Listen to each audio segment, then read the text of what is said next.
moving into our knee cut pass. All right. For the whole series, we're focusing mostly on our footwork and our level changes. All right. Using our hand placement when we don't have a training partner is going to be as effective. So let's focus on the things that are going to be most important. And again, like, we're trying to keep this as realistic as possible so that these skills actually translate. We don't want to be doing just raw repetition without thinking about what we're doing, not putting it in context. That's not going to be nearly as effective as actually visualizing and trying to create a plan of attack for when we actually are rolling with people, and making sure it's all varied. So I'm always changing my approach. I'm not just doing one attack over and over and over, spamming one thing. I'm switching between my different attacks. So moving into our knee cut pass, all right? I'm going to get into a stance. I'm going to choose a staggered stance now. Visualizing my training partner on the ground, all right? I'm going to create a bit of an angle. I'm not just going to cut directly into the knee cut. I'm going to create an angle like we did in our last drill. So I'm moving to the left, move my left leg first, like this. All right, I'm going to shoot inside the space to knee cut. Now, I don't want to reach. I'm not going to extend my arms from my body. This would be poor alignment. All right, keep my posture strong. I'm bringing my hands forward, but my elbows are staying connected to my knees, my knee-elbow connection.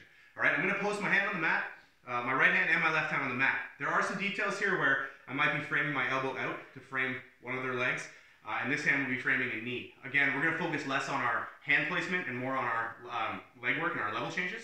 So we move down to the ground. I don't reach, but I put my hands forward just a little bit on the ground. I step forward with my other leg, and I drop my knee down, keeping my posture strong, but moving into this space so that this shin shield can't come down. All right, so I'm right here.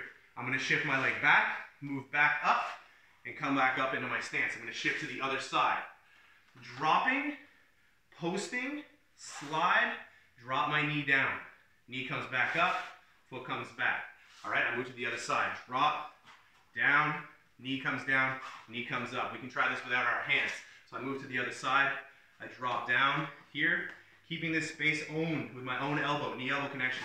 Back up, other side. I drop down, my knee drops, I pull it back up. All right?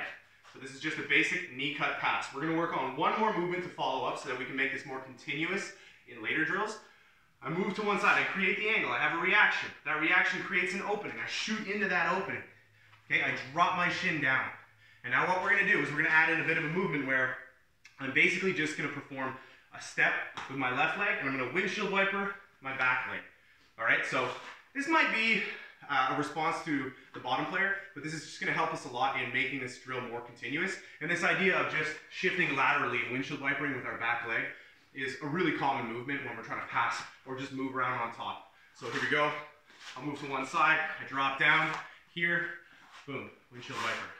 Move back, move to the other side, I cut in, I drop my knee, windshield wiper. All right, knee cut.